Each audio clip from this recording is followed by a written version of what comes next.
Hi guys, welcome again आपके अपने YouTube channel doctor Sonal's tutorials पे। कैसे हैं आप लोग सब। अभी हमारी जो एनाटॉमी की जो सीरीज़ है that is anatomy of external genitalia and internal genitalia, blood supply, lymphatic drainage, nerve supply, everything is finished. Now we will go line wise. मैरो के मैंने नोट्स देखे हैं।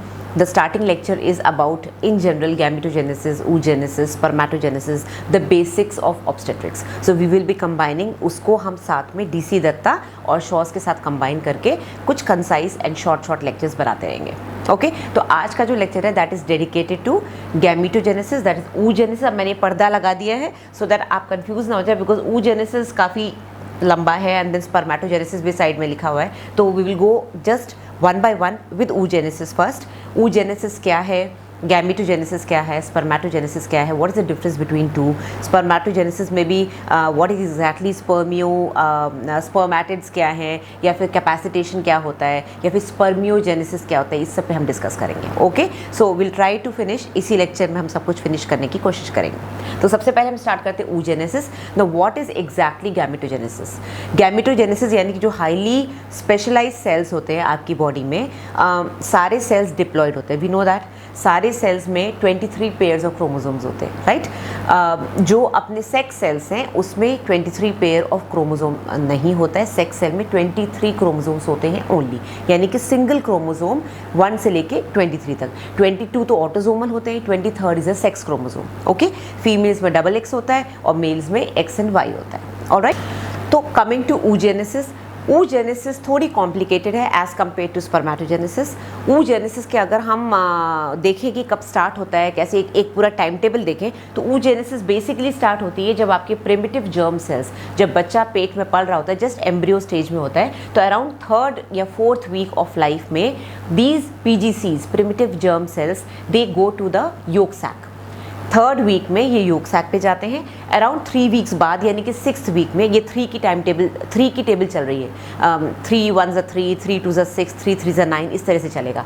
तो 3rd वीक में ये जाते हैं योक सेल्स पे, योक सैक पे sorry, and then around 6th week they reach the gonadal ridge, यानी कि जो ओवरी बन रही है, क्योंकि फीमेल बच्ची है तो उसके अंदर जो गोनाडल रिज है, जो ओवरी बन रही है, उसमें 6th वीक में ये जर्म सेल्स चले जाते हैं। Around 9th week, in the absence of testicular defining factor, that is TDF, it is also known as testicular differentiation factor।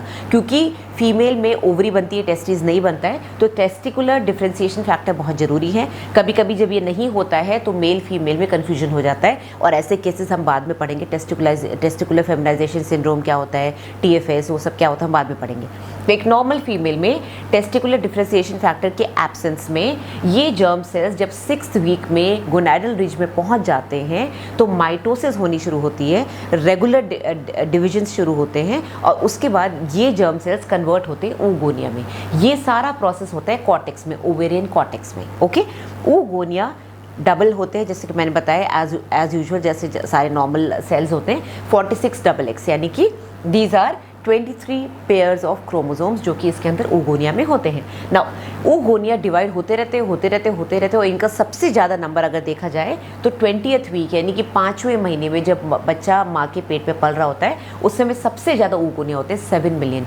तो बेसिकली oogenesis बहुत पहले स्टार्ट हो चुकी है, प्यूबर्टी, बर्थ के बाद नहीं। वो जब वो बच्चा जस्ट एम्ब्रियो स्टेज में 3rd वीक ऑफ लाइफ से शुरू हो गई है, और oogonia अराउंड 9th वीक के अराउंड, 10th वीक के अराउंड बनने शुरू हो जाते हैं। तो actual oogenesis around 9th 10th week पे इंट्रायूट्राइन लाइफ पे शुरू हो गई है। आगे हम पढ़ेंगे कैसे ये बर्थ पे अरेस्ट हो जाती है, कैसे ये प्यूबर्टी पे वापस स्टार्ट होती है, और उसके बाद मीनोपॉज तक आती है, ख़त्म हो जाती है। ठीक है, तो oogenesis और स्पर्मेटोजेनेसिस में बहुत फ़र्क है।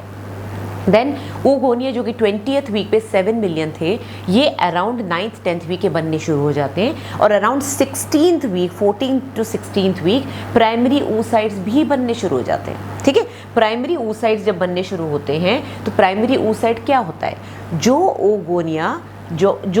oogonia OMI मैचुरेशन इन, सॉरी इसका मैं नाम भूल गई, oocyte मैचुरेशन इनहिबिटर, OMI एक फैक्टर है जो कि oocyte मैच्योरेशन इनहिबिटर है।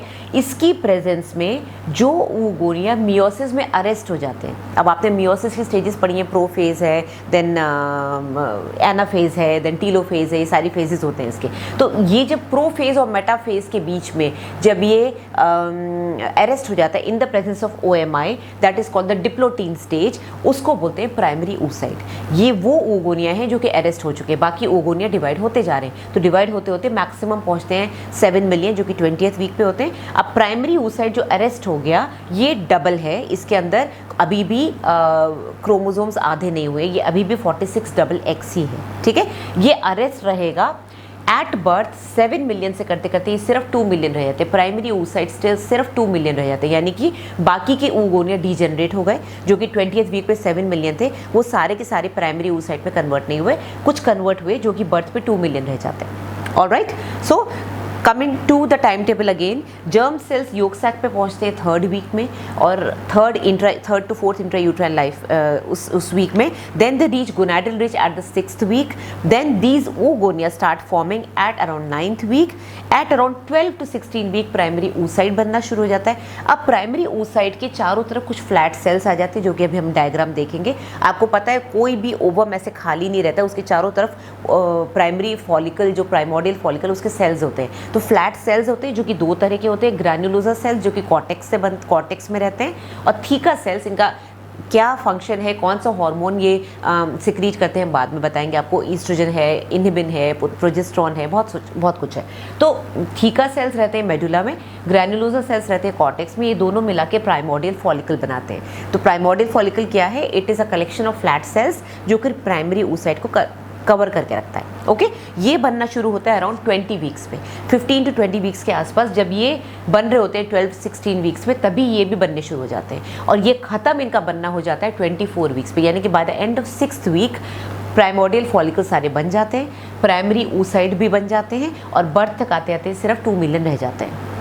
अब 2 मिलियन से लेते लेते जब तक बच्ची 11 से 13 साल के बीच में प्यूबर्टी आती है, तब तक ये सिर्फ 4 लाख रह जाते हैं, यानी कि 2 मिलियन से करते करते ये सिर्फ 4 लाख रह जाते हैं। तो अगर डीजनरेशन देखा जाए तो इतने सारे प्राइमरी oocytes डीजनरेट हो गए, इतने सारी oogonia डीजनरेट हो गए। तो अगर आप किताब की लैंग्वेज से जाएं तो around 1000 follicles every month degenerate होते हैं। ओके, तो तभी देखो फॉलिकल कितने सारे थे, बर्थ पे 2 मिलियन थे, प्यूबर्टी तक पहुंचते पहुंचते 4 लाख रह गए, जिसमें से सिर्फ 400 ओवुलेशन करेंगे। यानी कि एक फीमेल की जो पूरी रिप्रोडक्टिव लाइफ है 13 ईयर्स से लेके से 50-55 ईयर्स तक, so that is around how much, अगर आप उसको मोटा मोटा देखिए 40 साल की है, that is too much actually, extending to the highest reproductive life. 40 साल से ज़्यादा कोई भी लेडी ओवुलेट नहीं करेगी, तो 40 साल में जस्ट अबाउट 400 फॉलिकल्स ओवुलेट करेंगे, बाकी के follicles around 1000 follicles every month degenerate होते चले जाते हैं ना। अप टिल दिस स्टेज, जब तक ये प्यूबर्टी तक 4 लाख फॉलिकल्स थे, तब तक हार्मोन का कोई डिपेंडेंस नहीं है, it is hormone independent.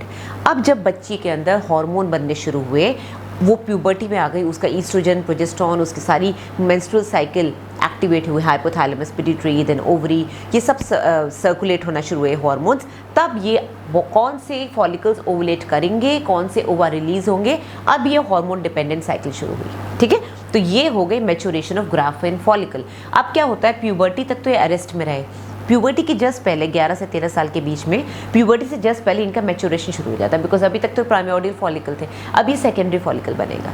Secondary follicle बनेगा, प्राइमरी oocyte जो अरेस्ट हो गया था मियोटिक की डिप्लोटीन स्टेज में बिटवीन प्रोफेज एंड मेटाफेज, उसमें वापस से स्टार्टिंग होगी मियोसिस 1 की। जैसे ही वो मैच्योर हुआ और उसकी फर्स्ट मियोटिक डिवीजन कंप्लीट हुई, वो 2 में डिवाइड हुआ, फर्स्ट पोलर बॉडी जो कि 23 क्रोमोसोम्स है, और सेकेंड पोलर बॉडी जिसमें कि अगेन 23 क्रोमोसोम्स है, 23x, वैसे ही ये ओवुलेशन हो गया। तो जैसे ही प्राइमरी oocyte मैच्योर हुआ, उसकी मियोटिक 1 कंप्लीट हुई, वो सेकेंडरी oocyte और पोलर बॉडी में, फर्स्ट पोलर बॉडी में डिवाइड हुआ, वैसे ही ये ग्राफिन फॉलिकल फटा और उसके अंदर से ओवुलेशन हुआ। ओके, अब वो ग्राफिन फॉलिकल कन्वर्ट होगा कॉर्पस लूटियम में, जो कि अभी हम डायग्राम में देखेंगे। अब इस सेकेंडरी oocyte का क्या होगा, सेकेंडरी oocyte ओवुलेशन के बाद करीब 24 घंटे जिंदा रहता है। 24 घंटे के अंदर अगर स्पर्म आ गया और फर्टिलाइजेशन हो गया, तब तो ये फर्टिलाइजेशन होने के फ़ौरन बाद सेकेंड मियोटिक डिवीजन कंप्लीट करेगा। Second meiotic division is equivalent to mitosis, यानी कि 23x से दो 23x बनेंगे, दो सिस्टर्स बनेंगी। अब ओवम जब डिवाइड करता है, चाहे वो प्राइमरी oocyte हो चाहे वो सेकेंडरी oocyte हो, तो सिर्फ एक ओवम निकलता है।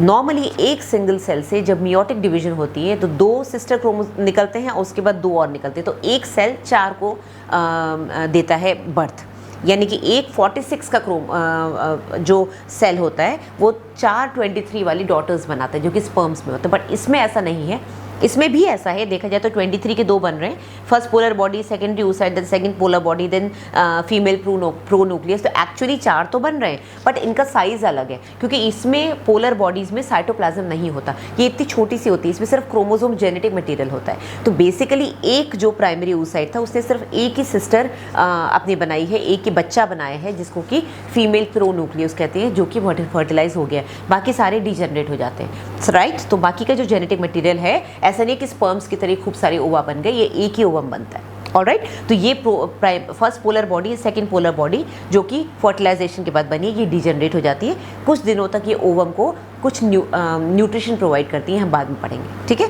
और अगर फर्टिलाइजेशन नहीं हुआ तो secondary oocyte within 24 hours degenerate हो जाता है। Alright, this is all you need to know about oogenesis। अभी मैं इस बोर्ड को टर्न करके आपको दिखाऊंगी डायग्राम्स, उससे पहले हम स्पर्मेटोजेनेसिस पढ़ेंगे, तो मैं ये पर्दा हटाने वाली हूँ। Coming to spermatogenesis. Spermatogenesis is basically formation of mature spermatozoa from spermatogonia. Okay, spermatozoa is same as sperm. अब इसकी जो साइकिल है ये बेसिकली बहुत ही सिंपल साइकिल है। मेल्स में जो पीजीसीज है, यानी कि प्रिमिटिव जर्म सेल्स हैं, वो प्यूबर्टी तक वहीं रहते हैं जहाँ उनको रहना है, ठीक है। They do not enter the testis. Puberty के जस्ट थोड़े कुछ मंथ्स पहले they will enter the seminiferous tubules. Seminiferous tubules जो टेस्टिस में रहते हैं उसमें ये एंटर करेंगे shortly before puberty. Then they undergo mitosis. खूब सारा माइटोसिस होता है, जैसे ओगोनिया बना था वैसे स्पर्मेटोगोनिया बना। अब ओगोनिया भी 46XX है, ये भी 46XY यानी कि डिप्लॉयड है। अब ये अरेस्ट होते हैं जैसे कि मियोसिस में एंटर करेंगे, ये अरेस्ट होके जाएंगे वापस से मियोसिस के प्रोफेज, मियोसिस 1 के प्रोफेज फेज में, ठीक है, उसमें अरेस्ट हो जाएंगे। इनका अरेस्ट बहुत लंबा नहीं चलता। लेडीज़ में, लड़कियों में आपको पता है अरेस्ट चल रहा था till puberty they were arrested, है ना, from 16 weeks of intrauterine life till puberty, इतने साल तक वो अरेस्ट में रहते हैं। यहाँ पर सिर्फ 16 दिन, ओनली 16 डेज तक ये अरेस्ट में रहते हैं। 16 डेज के बाद, क्योंकि प्राइमरी oocyte स्पर्मेटोसाइट भी 46XY है यानी कि डिप्लॉयड है। अब मियोसिस खत्म होते ही, जैसे ही 16 डेज बाद इनका अरेस्ट खत्म हुआ, they will divide into 2 sister secondary spermatocytes. यहाँ पर कोई पोलर बॉडी नहीं है, कोई डिफरेंस नहीं दोनों के साइज में, 2 स्पर्म्स यानी कि 2 डॉटर्स बन चुकी हैं। अभी 23X और 23Y है, एक में X है एक में Y है, राइट। डिपेंडिंग अपॉन कौन सा क्रोमोसोम, कौन सा स्पर्म ओवम को फर्टिलाइज करेगा, उसके बेसिस पे डिसाइड होगा कि लड़की होगी या लड़का होगा, ये सबको पता है, ठीक है। तो 23X वाले में अब 2 23X बन जाएंगे, 23Y वाले में 2 23Y बन जाएंगे। This is meiosis 2 which is equal to mitosis. So basically एक स्पर्मेटोगोनिया ने 4 सिस्टर स्पर्मेटिड्स बनाई, 4 स्पर्मेटिड्स ऑफ इक्वल साइज, जिसमें से 2 X हैं और 2 Y हैं। ऑलराइट, अब स्पर्मेटिड अंडरगो स्पर्मियोजेनेसिस। स्पर्मियोजेनेसिस थोड़ा कॉम्प्लेक्स है, इसको हम अभी वापस डिस्कस करेंगे। Spermiogenesis is the maturation of spermatid into spermatozoa यानी कि sperm which is mature sperm which is released during ejaculation. और अगर हमें फिगर देखें तो 100 million of spermatozoa are produced per day. That is why जब स्पर्म एनालिसिस करते हैं तो उसकी जो वैल्यू होती है मिलियंस में होती है। एक normal sperm analysis is around 15 to 20 million sperms, right, पर ml. So that is what the males can produce, and they can produce till the age of 70-75 till they are very old. Females की reproductive life छोटी होती है and they produce only 1 ovum per month. Very rarely they produce 2 ova, जिसकी वजह से twins हो जाते हैं, ट्विन प्रेगनेंसी होती है, right. This is I am talking about natural cycle without any medicine. जब मेडिसिन लेते हैं तो सुपर ओवुलेशन होता है, राइट। और ये जो पूरा प्रोसेस है स्पर्मेटोगोनिया से लेके मैच्योर स्पर्मेटोजोआ बनने के लिए, उसमें अराउंड 61 डेज लगते हैं अकॉर्डिंग टू DC दत्ता। और इन जनरल मोटे मोटे आपके MCQs में 70 to 74 डेज लिखा होता है, क्योंकि I think they counter this as they count this as well कि PGCs जब टेस्टिस में एंटर करते हैं वहाँ से लेके यहाँ तक पूरा 61 डेज होता है। और अरेस्ट जो होता है that is just about 16 days, ठीक है। और ये वाला प्रोसेस अराउंड 24 डेज। तो ये छोटी छोटी साइकिल्स में इसको डिवाइड किया गया है, बट मोटी मोटी तौर पे 61 डेज यहाँ से, और अगर ये पूरा देखा जाए तो 72 टू 74 डेज। अब हम पढ़ते हैं स्पर्मियोजेनेसिस क्या होता है। So coming to spermiogenesis, spermiogenesis क्या है? अभी हमने पढ़ा कि स्पर्मेटोगोनिया से प्राइमरी स्पर्मेटोसाइट बना, फिर सेकेंडरी स्पर्मेटोसाइट बना, फिर स्पर्मेटिड्स बने, स्पर्मेटिड्स मैच्योर होकर स्पर्मेटोजोआ बनते हैं। अब स्पर्मेटिड्स जो होते हैं उसमें और स्पर्मेटोजोआ में ज़मीन आसमान का अंतर होता है, शेप अलग होती है, उसके कॉम्पोनेंट्स अलग होते हैं। So let's go with the photographs. Spermatid basically जैसे कि आप इस फोटो में देख सकते हैं, दे आर मोर और लेस सर्कुलर सेल्स। ये सर्कुलर होते हैं, इनके अंदर न्यूक्लियस होता है, गोल्जी अपैरेटस होता है, सेंट्रियोल होता है और माइटोकॉन्ड्रिया होता है। ये सारे स्ट्रक्चर्स स्पर्म के अंदर यूज़ हो जाते हैं। न्यूक्लियस बन जाता है हेड, गोल्जी बॉडी बन जाती है एक्रोसोमल कैप, माइटोकॉन्ड्रिया बन जाता है उसका मिडिल पीस, और माइक्रोट्यूब्यूल जो सेंट्रियोल्स हैं वो टेल और एक्सेल फिलामेंट बनाते हैं, ठीक है। तो अब ये जो चेंजेस होते हैं ये सीरीज ऑफ इवेंट्स हैं। बहुत ज़्यादा डिटेल में आपको नहीं बताऊंगी क्योंकि आपको बुक से पढ़ना पड़ेगा, बट जस्ट मोटा मोटा जो होता है वो बता देती हूँ। न्यूक्लियर मॉर्फोजेनेसिस एंड कंडेंसेशन होता है। न्यूक्लियर मॉर्फोजेनेसिस एंड कंडेंसेशन में क्या होता है कि जो न्यूक्लियस है वो कंडेंस हो जाता है क्योंकि उसको हेड बनाना है, और उसका मूवमेंट हो जाता है towards the one pole of the head, यानी कि जो सिर का एक पोर्शन जो बनने वाला है उसके ऊपर जाके न्यूक्लियस अटैच हो जाता है, so that it becomes the head वाला स्ट्रक्चर वो ले लेता है। Then comes Golgi apparatus. Golgi apparatus में क्या होता है कि it is transformed into the acrosomal cap. अब आप जैसे कि स्पर्म में देख सकते हैं एक्रोसोमल कैप होती है, हेड होता है, ये सब एक पर्टिकुलर एरिया में कॉन्सेंट्रेटेड है क्योंकि ये ऐसे ट्रायंगुलर फॉर्म में बन जाता है। तो गोल्जी अपैरेटस वहाँ जाके न्यूक्लियस के ऊपर एक्रोसोमल कैप बना देती है and it covers 2/3 of the nucleus. तो 2/3 ऑफ द हेड जो न्यूक्लियस ने बनाया है उसको एक्रोसोमल कैप कवर करती है। सेंट्रोजोम जो होता है, ये सेंट्रोजोम डिवाइड होता है 2 पार्ट्स में, ठीक है। It divides into 2 parts that are at first, शुरू में बहुत पास होते हैं, फिर धीरे धीरे ये दूर चले जाते हैं। तो स्पर्म में जो मैच्योर स्पर्म है उसमें जो प्रॉक्सिमल वाला जो हेड के पास वाला सेंट्रियोल है वो तो स्फेरिकल यानी कि गोल गोल हो जाता है और वो नेक में पड़ा रहता है, ठीक है। जो एक्सेल फिलामेंट है वो ग्रो आउट कर जाता है उसका, और जो दूर वाला सेंट्रियोल है, जो डिस्टल सेंट्रियोल है, वो distal end of the middle piece बनाता है। जो स्पर्म का जो मिडिल पीस है, जो उसका ट्रंक है, उसका जो डिस्टल एंड है वो डिस्टल सेंट्रियोल बनाता है जिसको कि एनुलस बोलते हैं। तो ये जो सेंट्रियोल्स हैं इनका क्या काम होता है, ये स्पर्म के मूवमेंट में हेल्प करते हैं। Okay, the sperm moves like a snake you can से। अगर आपने उसको माइटोकॉन्ड्रिया उसमें माइक्रोस्कोप में मूव करते हुए देखा है तो it is very fast moving, और उसकी टेल ऐसे ऐसे चलती है, ठीक है। तो these centrioles help in that.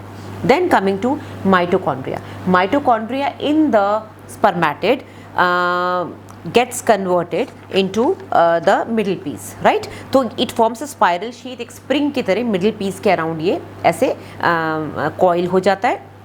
Part of the axial filament between the neck and the annulus becomes surrounded by the mitochondria. ये आप देख सकते हैं क्लियरली पिक्चर में कि जो नेक और एनुलस के बीच में जो एरिया है, जो एक्सेल फिलामेंट है, उसके चारों तरफ ऐसे रैप डाउन होता है। Together with them it forms a middle piece. So mitochondria की जो रैपिंग है अलॉन्ग विद द जो मिडिल पीस है, जो एक्सेल फिलामेंट है, उसको मिला के मिडिल पीस बोलते हैं। Remaining part of the axial filament वो इलोंगेट हो जाता है टेल बनाने के लिए, प्रिंसिपल पीस एंड टेल बनाने के लिए।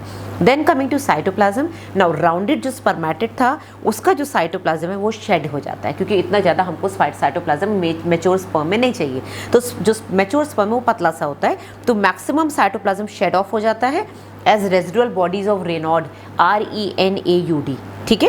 एंड इट इज़, एंड जो बाकी का है it is engulfed by the Sertoli cells. Sertoli cells जो Leydig cells and Sertoli cells testis में होते हैं, सेमिनिफरस ट्यूब्यूल्स में, वो उसको एनगल्फ करके ख़त्म कर देते हैं। Then coming to the cell membrane. Cell membrane persist करती है। जो स्पर्मेटिड की सेल मेम्ब्रेन थी वो स्पर्मियोजेनेसिस के बाद भी स्पर्मेटोजोआ को कवर करती है as a covering of the spermatozoon. It present specialization for fertilization. अब इसका काम क्या होता है कि स्पर्म को जब ओवम के पास जाके पहली बात तो एग को रिकॉग्नाइज करना होता है, फिर एग के साथ बाइंड करना होता है जिसको कि जोना रिएक्शन बोलते हैं, और कैपेसिटेशन शुरू होता है, और एग के साथ फ्यूज़ होना होता है। तो egg recognition, egg binding and egg fusion, इन सब में ये सेल मेम्ब्रेन हेल्प करती है। देन एक चीज़ और बहुत इंपॉर्टेंट बात क्या है कि जब स्पर्मेटिड स्पर्मेटोजोआ में कन्वर्ट होते हैं ये एपिडिडाइमिस में स्टोर्ड रहते हैं, ठीक है। अब जब ये वहाँ से निकलेंगे, एपिडिडाइमिस से निकलेंगे, ये उस समय इमेच्योर होते हैं, ठीक है, और इतने मोटाइल नहीं होते हैं and they are incapable of fertilising an ovum. तो जब तक ये बाकी प्रोस्टेट के जो सिक्रीशंस हैं, सेमिनल वेसाइकल्स के सिक्रीशंस हैं, उससे नहीं मिलेंगे तब तक इनकी मोटिलिटी पूरी नहीं आती है। Alright, so current of fluid in the seminiferous tubules, जो सेमिनिफरस ट्यूब्यूल्स के अंदर जहाँ ये बन रहे हैं वहाँ पर फ्लूइड होता है जो कि स्पर्मेटोजोआ को टेस्टिस से एपिडिडाइमिस में लेके जाता है। तो एपिडिडाइमिस में जब ये जाते हैं तो वहाँ जाके इनका जो मैच्योरेशन शुरू होता है, जहाँ से ये इनमें मोटिलिटी आनी शुरू होती है, that is actually epididymis, they are stored in the epididymis, ठीक है।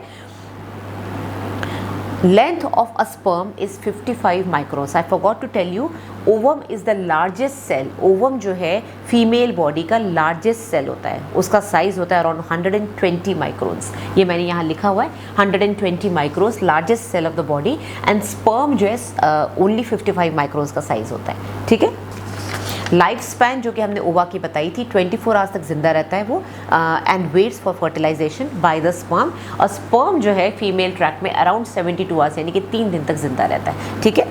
जैसे कि मैंने बताया स्पर्मेटोजोआ एक फ्लूइड के साथ सेमिनिफरस ट्यूब्यूल से निकलते हैं और बहते बहते एपिडिडाइमिस में आ जाते हैं। यहाँ पर ये मैच्योरेशन प्रोसेस शुरू होता है। चेंजेस क्या होते हैं, इसके ग्लाइकोप्रोटीन्स के अंदर चेंजेस होते हैं। जो प्लाज्मा मेम्ब्रेन है स्पर्म के हेड की, उसके ग्लाइकोप्रोटीन्स चेंज होते हैं जिससे इसमें मोटिलिटी आती है, एग को रिकॉग्निशन करने की कैपेसिटी आती है, एग के साथ फ्यूज़ करने की कैपेसिटी आती है। सारी चेंजेस एपिडिडाइमिस में होते हैं।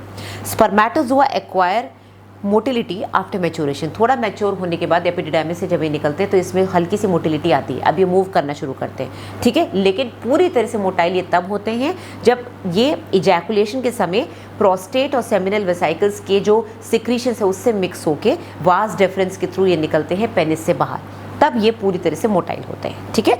जीन फॉर मोटिलिटी, मोटिलिटी की जो जीन है वो बहुत इंपॉर्टेंट है, that is CatSper, CATSPER, that is a gene for motility. And iron for motility, जो मोटिलिटी के लिए आयरन चाहिए, जो मिनरल चाहिए, दैट इज कैल्शियम Ca2+, ठीक है, that is very very important. Spermatozoa acquire the ability to fertilise an ovum only after they have been in the genital tract for some time. जैसे कि मैंने बताया genital track में आने के बाद स्पर्मेटोजोआ में काफ़ी सारे चेंजेस आते हैं। पहले तो वो मोटाइल हुए, एपिडिडाइमिस में आके इनकी ग्लाइकोप्रोटीन्स में चेंजेस आए और ये थोड़े से मैच्योर हुए, थोड़े से मोटाइल हुए। फिर जब इजैकुलेटरी डक्ट से ये बाहर आते हैं, सेमिनल वेसाइकल और प्रोस्टेट के सिक्रीशन से मिलकर पूरी तरह से मोटाइल हो जाते हैं। अब ये फीमेल जेनेटल ट्रैक में विजाइना में आ गए, अब इनको ऊपर सर्विस के थ्रू चढ़ के यूट्रस तक जाना है और यूट्रस से इनको ट्यूब की तरफ जाना है टूवर्ड्स द ओवा, वहाँ जाके इसको रिकॉग्नाइज करना है ओवम को और वहाँ जाके फर्टिलाइज होना है। तो ये पूरा जो प्रोसेस है इसमें स्पर्म अंडरगोज कैपेसिटेशन। कैपेसिटेशन एक और केमिकल चेंज है जो कि स्पर्म का फीमेल जेनेटल ट्रैक में होता है और जेनेटल ट्रैक में कैपेसिटेशन होने के बाद ही ये फर्टिलाइज करने के लायक होते हैं। ओके, तो वही स्पर्म आगे जा पाता है जिसमें कैपेसिटेशन होता है। इतने millions of sperms genital track में जाते हैं, बट जो सबसे तेज होता है वो आगे जाता है, उसकी मोटिलिटी अच्छी होनी चाहिए, उसमें कैपेसिटेशन होना चाहिए, तब जाके वो ओवम को फर्टिलाइज करेगा। ऑलराइट, सो इनकी मोटिलिटी सिर्फ 12 घंटे तक रहती है। वैसे ये 72 आवर्स तक जिंदा रहते हैं, बट कहते हैं कि मोटिलिटी सिर्फ 12 घंटे रहती है, ठीक है। तो इसलिए जब IUI करते हैं या पेशेंट को बुलाते हैं कि आपका फर्टिलाइजेशन आपका ओवुलेशन हो गया है, अब हम IUI करेंगे, स्पर्म को अंदर डालेंगे, तो बहुत जल्दी इनको मोटिलिटी ख़त्म ना हो जाए, इसलिए जल्दी जल्दी पेशेंट का सैंपल कलेक्ट करते हैं हस्बैंड का, उसको हम सेंट्रीफ्यूगल उसमें मशीन में चलाते हैं, उसको सेंट्रीफ्यूज करते हैं, उसको अच्छे से जो मीडिया होते हैं उससे मिक्स करके फटाफट बिना without any delay female tract में डाल देते हैं जिससे मोटिलिटी कम ना हो जाए। Alright, so the final step of maturation is capacitation, जो कि फीमेल जेनेटल ट्रैक में होता है। कैपेसिटेशन में क्या होता है, जो ग्लाइकोप्रोटीन कोट है और जो seminal proteins lying over the surface of the spermatozoon है वो ऑल्टर होते हैं। अब स्पर्मेटोजोन के ऊपर जो ग्लाइकोप्रोटीन कोट है और जो प्रोटीन्स हैं उनसे ऑल्ट्रेशन होता है। Spermatozoa undergo capacitation in the uterus या फिर uterine tube under the influence of substances secreted by the female genital track. तो कैपेसिटेशन फीमेल जेनेटल ट्रैक में या तो यूट्रस में या फिर ट्यूब में होता है और उसके लिए जो केमिकल चेंजेस हैं जो हो रहे हैं उसके लिए जो फीमेल जो एनवायरनमेंट में जो सिक्रीशंस हैं, जो फ्लूइड है, उसकी वजह से कैपेसिटेशन होता है, ठीक है। Time taken for sperm to reach ampulla is 30 minutes. ये सब MCQ के क्वेश्चंस हैं। आधा घंटा लगता है स्पर्म को विजाइना से ट्यूब में एम्पुला तक पहुंचने के लिए, 30 मिनट्स लगते हैं। ऑलराइट, जब स्पर्मेटोजोआ जोना पेलुसिडा, अभी हम ये पढ़ेंगे जोना पेलुसिडा क्या होता है, ओवा का स्ट्रक्चर अभी हमने पढ़ा नहीं है, तो इसके अंदर जो चेंजेस होते हैं उसको हम एक्रोसोम रिएक्शन बोलते हैं, क्योंकि ओवा और स्पर्म जब एक दूसरे को रिकॉग्नाइज करते हैं और डाइजेस्ट होनी शुरू होती है सेल मेम्ब्रेन ओवा की, जिससे कि स्पर्म अंदर घुस पाए, उसको जोना रिएक्शन बोलते हैं, क्योंकि जोना पेलुसिडा ओवा की जो कवरिंग है उसको जोना पेलुसिडा बोलते हैं। ऑलराइट, तो अभी हमने ये पढ़ लिया कि स्पर्मेटिड्स और जो मैच्योर स्पर्मेटोजोआ है उसमें क्या डिफरेंसेस होते हैं, कौन सा पार्ट स्पर्मेटिड का स्पर्मेटोजोआ में कन्वर्ट होता है। अब हम जल्दी जल्दी आपको ये बताते हैं कि oogenesis और स्पर्मेटोजेनेसिस में क्या फ़र्क होता है। ये आपकी टेबल जो है, ये जो मैं दिखा रही हूँ, ये DC दत्ता में भी अवेलेबल है, उसको मैं फटाफट आपको एक बार पढ़ के बता देती हूँ। स्पर्मेटोजेनेसिस कंटिन्यूस प्रोसेस है जो कि प्यूबर्टी से लेकर डेथ तक चलता है। तो बेसिकली एक आदमी की फर्टिलिटी कहते हैं जब तक वो 75-80 का नहीं हो जाता तब तक उनके स्पर्म्स बनते रहते हैं। So a man can make a woman pregnant till the age of 75-80, तो उनकी स्पर्मेटोजेनेसिस चलती रहती है। फीमेल्स की साइक्लिकल होती है प्यूबर्टी से लेके just about you can say till menopause, ठीक है, 55 years of age. Now spermatogenesis absent before puberty, yes, puberty से पहले इसमें कोई चेंजेस नहीं होते मेल्स में। फीमेल्स में तो इंट्रा यूट्राइन लाइफ से शुरू हो जाता है, ठीक है। नंबर ऑफ गैमीट्स रिलीज्ड पर इजैकुलेशन 200 to 300 मिलियन तक स्पर्म्स रिलीज हो सकते हैं पर इजैकुलेट। क्यों, अगर इजैकुलेट 2.5 ml का होता है पर ml, अगर 15 मिलियन लोअर लिमिट है तो 60 to 70 to 80 मिलियन पर ml तक स्पर्मेटोजोआ इजैकुलेट में निकल सकते हैं। तो दैट मल्टीप्लाइड बाय से 2 ml या 3 ml, so that becomes 200-300 spermatozoa which is release पर इजैकुलेट। बट फीमेल्स जो हैं जस्ट अबाउट 400 to 500 मैच्योर हुआ उनके रिलीज होते हैं, ठीक है। Now meiosis 1 in spermatogenesis is arrested. Meiosis 1 में 16 डेज का अरेस्ट होता है और 2 इक्वल स्पर्मेटोसाइट्स रिलीज होते हैं। बट इसमें मियोसिस 1 में एक प्राइमरी oocyte निकलता है, सॉरी एक सेकेंडरी oocyte निकलता है और एक छोटी सी पोलर बॉडी निकलती है। क्रोमोसोम्स दोनों में बराबर होते हैं, बस साइटोप्लाज्म का बहुत फर्क होता है। Meiosis 2 in the spermatogenesis results in 4 spermatids, हमने अभी पढ़ा है 4 स्पर्मेटिड्स जो कि इक्वल साइज के होते हैं और इक्वल उसमें साइटोप्लाज्म और इक्वल क्रोमोसोम्स होते हैं।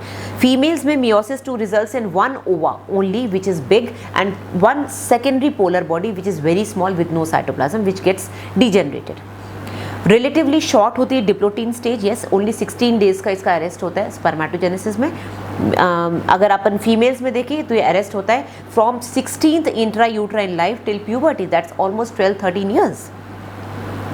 4 gametes of equal size are produced in spermatogenesis, but oogenesis में only 1 large gamete that is ova and 2 या 3 polar bodies develop होती हैं, कभी कभी 3 भी हो जाती हैं।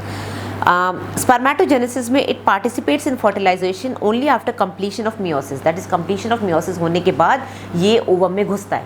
बट oogenesis में फर्टिलाइजेशन होने के बाद सेकेंडरी मियोसिस कंप्लीट होती है। जो सेकेंड पार्ट मियोसिस 2 है वो कंप्लीट होता है जब स्पर्म अंदर घुसता है, तब जाके सेकेंडरी पोलर बॉडी निकलती है और फीमेल प्रोन्यूक्लियस डेवलप होता है, ठीक है। It participates in fertilisation before the completion of meiosis 2, alright.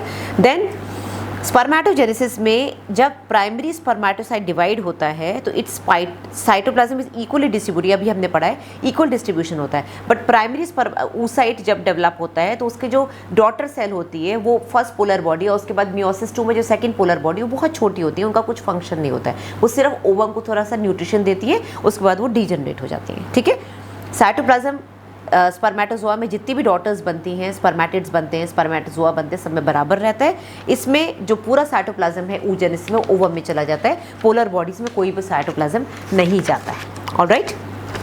So that is it guys, इतना डिफरेंसेस होता है। अभी हम क्विकली इस डायग्राम को समझेंगे, structure of ovum and sperm को समझेंगे और आज का लेक्चर यहाँ खत्म हो जाएगा, alright. So coming to the structures, अभी हमने oogenesis पढ़ लिया, स्पर्मेटोजेनेसिस पढ़ लिया, हमने दोनों के डिफरेंसेस पढ़ लिए, हमने पढ़ लिया स्पर्मेटोजेनेसिस में स्पर्मेटिड्स कैसे मैच्योर स्पर्मेटोजोआ में कन्वर्ट होते हैं थ्रू स्पर्मियोजेनेसिस। तो अब उसी का नेट शेल है ये।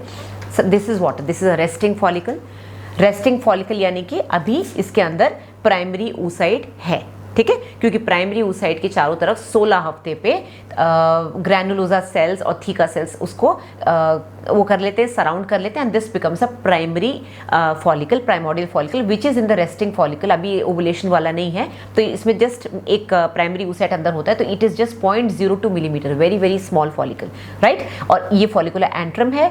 थीका जो है, जो थीका सेल्स हैं वो एक्सटर्ना और इंटर्ना में डिवाइड हो जाते हैं, theca externa, theca interna, these are in the medulla. Alright, now coming to, अब ये जो आप देख रहे हैं दिस ओवेरियन स्ट्रोमा, ये स्ट्रोमा है, ये जो डॉटेड स्ट्रक्चर्स हैं। Next coming to the follicle which is about to ovulate, अब ये ओवुलेट होने वाला है, देखो ओवुलेशन हो ही गया, तो अब ये बढ़ते बढ़ते बड़ा होते होते 18 to 20 मिलीमीटर्स का हो जाता है। 18 to 20 मिलीमीटर्स का होने के बाद लेयर्स तो वही रहती हैं, थीका एक्सटर्ना, थीका इंटर्ना, ये आ गए आपके फॉलिकुलर सेल्स जो कि अंदर के ओवम को यानी कि प्राइमरी oocyte को सराउंड करते हैं, और ये हो गया प्राइमरी oocyte। तो जैसे कि मैंने पहले बताया था, प्राइमरी oocyte जो है मतलब कि डिप्लॉयड होता है, इसमें कि 23 पेयर्स ऑफ क्रोमोसोम्स होते हैं। अब जैसे ही ये सेकेंडरी oocyte में डिवाइड होगा, ओवुलेशन हो जाएगा। तो this is what happens, ovulation हुआ और ये बन गया सेकेंडरी oocyte। अब सेकेंडरी oocyte होता है हैप्लॉइड, यानी कि इसके अंदर 23 क्रोमोसोम्स होते हैं, पेयर्स नहीं होते, और जो फर्स्ट पोलर बॉडी है ये इसके बॉडी के अंदर ही कहीं ना कहीं एडजस्टेड रहती है या फिर ये बाहर निकल जाती है।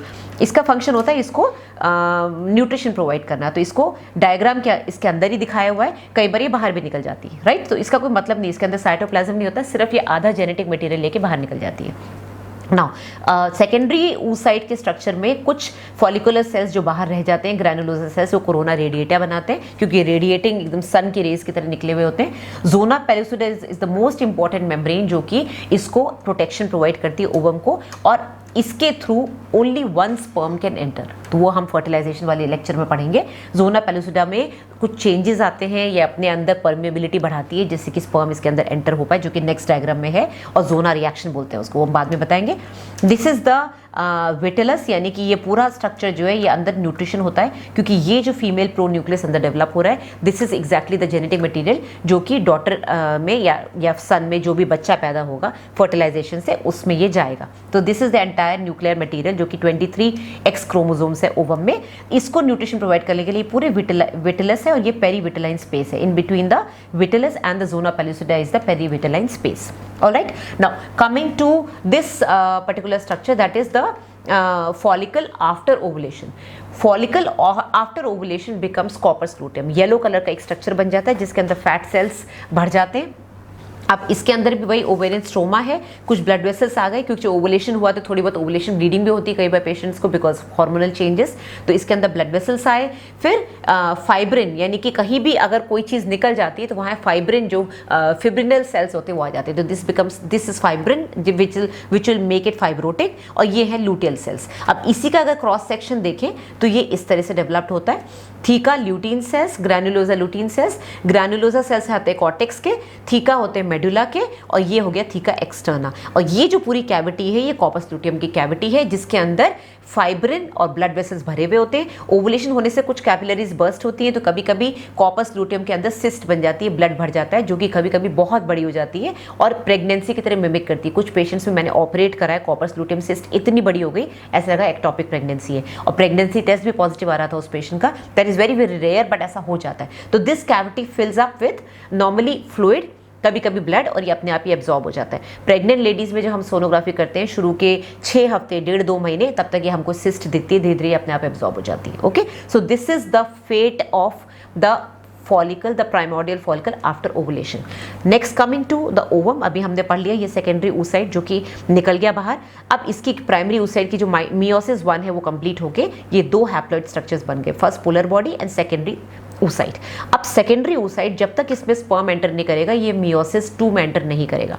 मियोसिस 2 में एंटर करता है यहाँ पर, मियोसिस 2 में एंटर करता है जब स्पर्म इसके अंदर आ जाता है। अभी आप देख सकते हैं स्पर्म अंदर जा चुका है। ये वाला डायग्राम हम नेक्स्ट लेक्चर में जो मैं बनाऊंगी फर्टिलाइजेशन का, उसमें डिटेल्स में पढ़ेंगे कैसे स्पर्म एक्रोसोम रिएक्शन के थ्रू इसके अंदर जाता है। आप देख सकते हैं कोई स्पर्म बाहर है, किसी ने इसको जोना पेलुसिडा को पियर्स कर लिया, फुल्ली एक्रोसोमाइज्ड रिएक्टेड स्पर्म हेड है, लेकिन सिर्फ एक ही अंदर घुस पाया है बिकॉज ओवम सिर्फ एक को अलाउ करता है। So this is vesiculating sperm in the ooप्लाज्म, और ये पेरीविटेलाइन स्पेस में ही रह गया।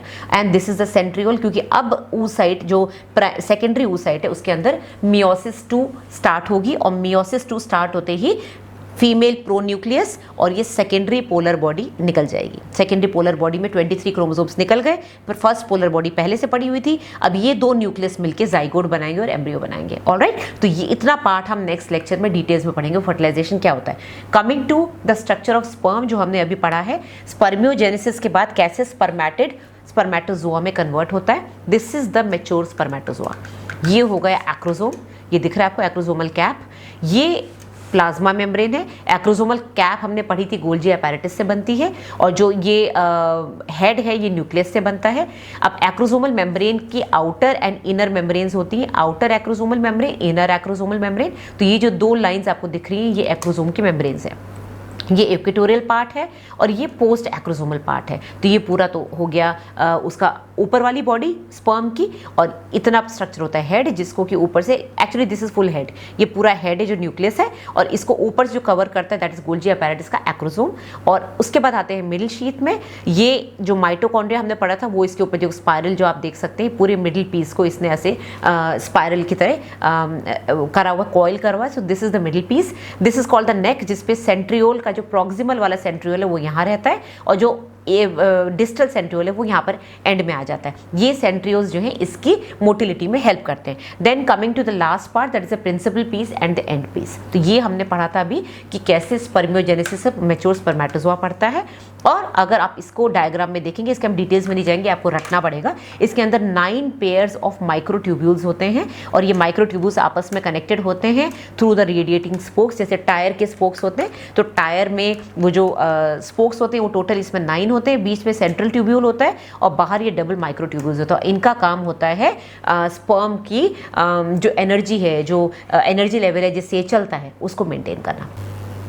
Alright guys, so this was a very exhausting lecture for me also. I think मैंने कम से कम नहीं तो 4-5 कट्स में इसको बनाए हैं, अलग अलग डायग्राम्स आपको दिखाएं। It might be very very time consuming for you कि आप इतना सारा बड़ा लेक्चर सुनेंगे, बट आई थिंक जब आप पढ़ने के बाद इसको सुनेंगे तो आपका सारा रिविजन होता रहेगा। और मैंने नट शेल में मोटी मोटी चीज़ें आपको बता दी हैं, बाकी चीज़ें जो किताब में लिखी है सब कुछ नहीं आना चाहिए, बट मैक्सिमम आपको पता होनी चाहिए कौन सी चीज़ कहाँ कन्वर्ट हो रही है, साइज़ क्या होता है, लाइफ स्पैन क्या होता है, कितना टाइम लगता है। तो this will all be covered in your MCQs। Okay, so हम नेक्स्ट लेक्चर में पढ़ेंगे fertilization, because it is a big lecture. So हम उसको नेक्स्ट टाइम पढ़ेंगे। So take care guys, if you like the lecture please share it, और subscribe करना मत भूलिएगा। बहुत मेहनत से वीडियोस बनाते हैं, आप लोगों की लाइक्स, जब आप वीडियो को लाइक करते हैं, शेयर करते हैं और सब्सक्राइब करते हैं चैनल को, उससे हमको स्टिमुलेशन मिलता है, and I really feel like making more videos for you. Thank you very much and take care.